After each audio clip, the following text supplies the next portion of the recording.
നിയമസഭയിലും ഇന്ന് ശബരിമലയുമായി ബന്ധപ്പെട്ട വിഷയം വലിയ തോതിൽ പ്രക്ഷുബ്ധത സൃഷ്ടിച്ചിരുന്നു. പ്രതിപക്ഷം വലിയ പ്രതിഷേധമാണ് ഉയർത്തിയത്. ഇപ്പോൾ പ്രതിപക്ഷ നേതാവ് വി ഡി സതീശൻ നിയമസഭാ കവാടത്തിൽ മാധ്യമങ്ങളോട് സംസാരിക്കുന്നുണ്ട്. പ്രതിപക്ഷ എംഎൽഎമാർ നിയമസഭാ നടപടികൾ ബഹിഷ്കരിച്ച് പുറത്തേക്ക് വന്നതിന് ശേഷമാണ് ഈ പ്രതികരണം. ഒരു കളവും വിൽപ്പനയുമാണ് ശബരിമലയിൽ നടന്നത് എന്നാണ് ബഹുമാനപ്പെട്ട ഹൈക്കോടതി പറഞ്ഞിരിക്കുന്നത്. ഉണ്ണികൃഷ്ണൻ പോറ്റിയുമായി ചേർന്ന് ദേവസ്വം ബോർഡ് പുണ്യപരിപാവനമായ ശബരിമല അമ്പലത്തെ മാത്രമല്ല ലക്ഷക്കണക്കിന് വിശ്വാസികളെ കൂടി വഞ്ചിച്ചിരിക്കുകയാണ് എന്നാണ് കോടതിയുടെ വിമർശനം. മാത്രമല്ല, ഞെട്ടിക്കുന്ന ഒരു വെളിപ്പെടുത്തൽ കോടതി വിധിയിലുണ്ട്. ചെന്നൈയിൽ എത്തിച്ചത് മറ്റൊരു ചെമ്പു മാത്രമുള്ള ദ്വാരപാലക ശില്പമായിരുന്നു. തിരിച്ചുകൊണ്ട് സ്ഥാപിച്ചപ്പോൾ ഉണ്ടായ ഭാരത്തിലെ കുറവ് ദേവസ്വം ബോർഡ് ബോധപൂർവം കണ്ടില്ല എന്ന് നടിച്ചതാണ്. അടുത്ത വാചകം കേട്ടോളണം. ഒറിജിനൽ സ്വർണം മൂടിയ ശില്പം ഉയർന്ന നിരക്കിൽ വിൽപ്പന നടത്തി. അപ്പോൾ ഒറിജിനലായിട്ടുള്ള ശില്പം, ദ്വാരപാലക ശില്പം ശബരിമലയിൽ നിന്ന് എടുത്ത് ഉയർന്ന വിലയ്ക്ക് വിൽപ്പന നടത്തി. പകരം ഇവിടെ ഉണ്ടാക്കിയ ഒരു മോൾഡ് ചെമ്പ് മാത്രമാണ് ചെന്നൈയിൽ കൊണ്ടുപോയത് എന്നുള്ള ഗുരുതരമായ ഒരു കണ്ടെത്തലാണ് ഹൈക്കോടതി നടത്തിയിരിക്കുന്നത്. ഞങ്ങൾക്ക് CPM-നോട്, സർക്കാരിനോട് പറയാനുള്ളത്, ശബരിമല ധർമ്മശാസ്താവിൻ്റെ ദ്വാരപാലക ശില്പം ഏത് സംസ്ഥാനത്തെ ഏത് കോടീശ്വരൻ്റെ വീട്ടിലേക്കാണ് നിങ്ങൾ വിറ്റിരിക്കുന്നത്? ഏത് കോടീശ്വരൻ്റെ വീട്ടിലേക്കാണ്? അതിപ്പോൾ ഉള്ളത് ഏത് കോടീശ്വരൻ്റെ വീട്ടിലാണ്?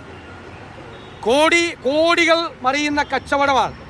കാരണം പവിത്രമായ ശബരിമലയിലിരുന്ന ദ്വാരപാലക ശില്പം വിറ്റു എന്നാണ് കോടതിയുടെ ഫൈൻഡിങ്. അപ്പോൾ എത്ര കള്ളന്മാരാണ് ഈ തലപ്പത്തിരിക്കുന്നത്? എത്ര കള്ളന്മാരാണ് ഇരിക്കുന്നത്? മാത്രമല്ല, ഞങ്ങൾ ഇന്നലെ പറഞ്ഞതുപോലെ ഇങ്ങനെ ഒരു കളവ് നടന്നു എന്ന് ദേവസ്വം ബോർഡിന് അറിയാമായിരുന്നു. അത് ദേവസ്വം ബോർഡ് മറച്ചുവെച്ചു. കാരണം ഉണ്ണികൃഷ്ണൻ പോറ്റിക്കെതിരെ മാത്രം കേസെടുക്കാൻ പറ്റില്ല. ഉണ്ണികൃഷ്ണൻ പോറ്റി മാത്രമല്ല കേസെടുത്താൽ. അതുകൊണ്ട് അതിന് കൂട്ടുനിന്ന ദേവസ്വത്തിലെയും സർക്കാരിലെയും വമ്പന്മാർ കൂടി ആ കേസിലകപ്പെടും. അതുകൊണ്ട് അറിഞ്ഞിട്ടും അത് മൂടി വെച്ചു. എന്നിട്ട് അതേ സർക്കാർ തന്നെ ഇതെല്ലാം അറിയാവുന്ന ദ്വാരപാലക ശില്പം പുറത്ത് വിറ്റ് കാശാക്കി എന്നറിയാവുന്ന അതേ സർക്കാർ, അതിൻ്റെ കീഴിലുള്ള അതേ ദേവസ്വം ബോർഡ് അതേ ഉണ്ണികൃഷ്ണൻ പോറ്റിയെ 2025 വീണ്ടും ക്ഷണിച്ചു വരുത്തിയിരിക്കുക അടുത്ത കളവിനായിട്ട്. അതുകൊണ്ടാണ് ഇപ്പോഴത്തെ ദേവസ്വം മന്ത്രിയും അദ്ദേഹം രാജിവെക്കണമെന്നും ദേവസ്വം ബോർഡുകാരെ പുറത്താക്കണം എന്ന് ഞങ്ങൾ ആവശ്യപ്പെടുന്നത്. വളരെ ജെന്യുവനായിട്ടുള്ള കോടതി പ്രതിപക്ഷം ഉന്നയിച്ച ആരോപണങ്ങൾക്ക് കോടതി അടിവരയിട്ടിരിക്കുകയാണ്. മാത്രമല്ല, ഒരു വാസു പിന്നീട് വന്ന ദേവസ്വം ബോർഡ് പ്രസിഡന്റ്, അയാൾക്ക് ഉണ്ണികൃഷ്ണൻ പോറ്റി മെയിൽ അയച്ചിരിക്കുക, ബാക്കി കുറേ സ്വർണം വന്ന് അതൊരു കല്യാണം നടത്തി കൊടുക്കാമെന്ന്. ഇത്രയും വിറ്റിട്ട് ബാക്കി സ്വർണം വന്നു. ആ സ്വർണ്ണം ഒരു കല്യാണം, ഏത് അയ്യപ്പൻ്റെ സ്വർണം വെച്ച് നമുക്ക് കല്യാണം നടത്തി കൊടുക്കാമെന്ന്. ഈ വാസു എന്ന് പറയുന്ന CPM-ൻ്റെ ഏറ്റവും സ്വന്തം ആളാണ്. ഞാൻ അയാളുടെ CPM പശ്ചാത്തലം ഞാൻ വിശദീകരിക്കണ്ടല്ലോ, നിങ്ങൾക്ക് എല്ലാവർക്കും അറിയാവുന്ന CPM പശ്ചാത്തലമുള്ള ഒരാളാണ്. ആ ആൾ ഇതറിയാം. എന്നിട്ട് അതുമെല്ലാം മറച്ചു വെച്ചു. ഇവർക്ക് എല്ലാവർക്കും അറിയാം ഇത് വിറ്റത് ദ്വാരപാലക ശില്പം വിറ്റിരിക്കുകയാണ്, കോടികൾക്ക് വിറ്റിരിക്കുകയാണ്. അത് ഏത് കോടീശ്വരൻ്റെ വീട്ടിലാണെങ്കിലും അത് എവിടെയാണെന്ന് CPM വെളിപ്പെടുത്തണം. CPM-ന് അതിനുള്ള പൂർണ്ണമായ ഉത്തരവാദിത്വമുണ്ട്. പിന്നെ ഇന്നലെ മന്ത്രിമാർ 3 മന്ത്രിമാരാണ്. അവർ വളരെ സീനിയേഴ്സായിട്ടുള്ള അംഗങ്ങൾ ഈ സഭയിലുണ്ട്. ഇവർ 3 പേരും പുതിയതായിട്ട് നിയമസഭയിൽ ഒന്നുമല്ല. അവർ ഞങ്ങളെ നിയമസഭാ ചട്ടങ്ങളൊന്നും പഠിപ്പിക്കണ്ട. ആദ്യമായിട്ടാണ് ക്വസ്റ്റ്യൻ അവർ സ്തംഭിപ്പിച്ചെന്നുള്ള രീതിയിലാണ് നിയമസഭ സ്തംഭിപ്പിച്ചെന്നുള്ള രീതിയിലാണ് അവർ സംസാരിക്കുന്നത്.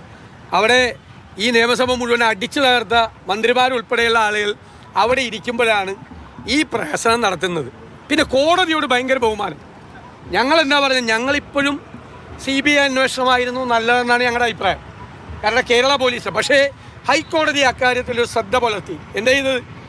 ഈ സർക്കാരിലൊരു വിശ്വാസമില്ല എന്നുള്ള പ്രഖ്യാപനം കൂടിയാണ് ഹൈക്കോടതി നടത്തിയത്. ഹൈക്കോടതി ഗവൺമെൻറ്റിനോട് ഒരു SIT സ്പെഷ്യൽ ഇൻവെസ്റ്റിഗേഷൻ ടീമിനെ ഉണ്ടാക്കാനല്ല പറഞ്ഞത്. അങ്ങനെ പറഞ്ഞാൽ മതിയല്ലോ.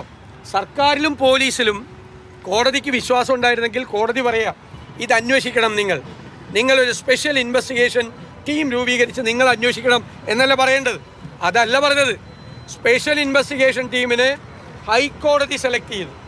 താഴ്ന്ന ഉദ്യോഗസ്ഥനെ തൊട്ട് മുകളിലുള്ള ഉദ്യോഗസ്ഥന്മാരെ ആരായിരിക്കണം എന്ന് കോടതി തീരുമാനിച്ചു. ഈ ഗവൺമെൻറ്റിൽ വിശ്വാസമില്ല. കോടതിയുടെ നിയന്ത്രണത്തിൽ അന്വേഷണം നടക്കുന്നതിന് ഞങ്ങൾക്കെതിരല്ല. ഞങ്ങളുടെ ഡിമാൻഡ് ദേവസ്വം മന്ത്രി രാജിവെക്കണം, ആ ദേവസ്വം ബോർഡിനെ പുറത്താക്കണം എന്നുള്ളത് തന്നെയാണ്. പിന്നെ ഇവർക്ക് കോടതിയോട് എന്തൊരു ബഹുമാനമാണ്. ഇന്ന് VK ബാലി അന്തരിച്ചല്ലോ, പഴയ ചീഫ് ജസ്റ്റിസ്. ഓർമ്മേണ്ട നിങ്ങൾക്ക്? ലാവ്ലിൻ കേസ് CBI അന്വേഷിക്കണമെന്ന് ഉത്തരവിട്ട ചീഫ് ജസ്റ്റിസ് ആയിരുന്നു VK ബാലി. എന്നിട്ട് ഒരു സ്വാശ്രയ കേസിൽ ആ ബാലിക്കെതിരെ, സംഭവ സ്വാശ്രയ കേസല്ല, ലാവ്ലിൻ കേസിൽ CBI അന്വേഷണത്തിന് ഉത്തരവിട്ടതിൻ്റെ പേരിൽ ബാലിക്കെതിരായി പ്രകടനം നടത്തി VK ബാലിയെ പ്രതീകാത്മകമായി നാടുകടത്തി ബാലി കോലി എന്നുള്ള മുദ്രാവാക്യം വിളിച്ച അന്നത്തെ SFIക്കാർ, DYFI നേതാക്കളുമാണ് ഈ മന്ത്രിമാരായിരുന്നു ഇന്ന് കോടതിയെക്കുറിച്ച് ഞങ്ങളെക്കുറിച്ച് പഠിപ്പിക്കുന്നത്.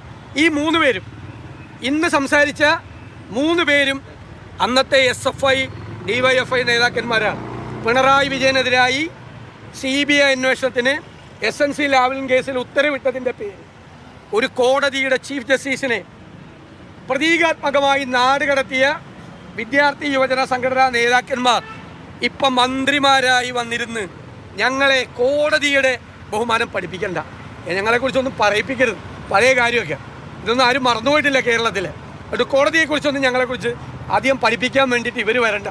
ഇവരൊരു ചീഫ് ജസ്റ്റിസിനെ അപമാനിച്ച് കേരളത്തിൽ നിന്ന് പറഞ്ഞയച്ച നേതാക്കന്മാരാണ്. പിണറായി വിജയൻ്റെ കൂലിപ്പട്ടാളമായിട്ട് അന്ന് പോയിട്ട്. അപ്പോൾ ഇതാണ് സ്ഥിതി.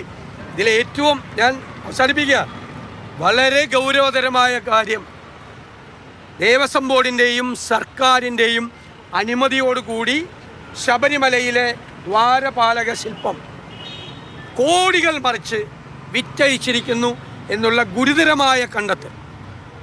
അതിൽ അതിശക്തമായ പ്രക്ഷോഭം സഭയ്ക്കകത്തും പുറത്തും ഞങ്ങൾ തുടരുക തന്നെ ചെയ്യും, ഒരു സംശയം വേണ്ട.